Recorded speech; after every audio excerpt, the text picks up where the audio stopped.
今日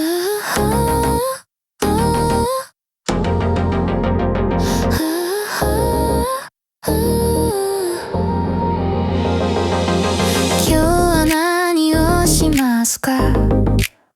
公園で遊びたいです。楽しいですから。私もそう思います。何のスポーツがしたいですか？サッカーと野球が好きです。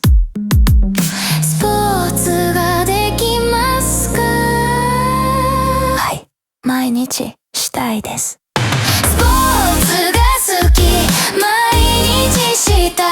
サッカー得意、テニスは苦手、野球がわかる、難しくない。バスケットボールができる、嬉しい。友達と一緒に楽しい毎日。テニスはちょっと苦手です。私もです。難しいですから。でもバスケットボールが得意です。すごいです。いつからですか？子供の時学校で毎日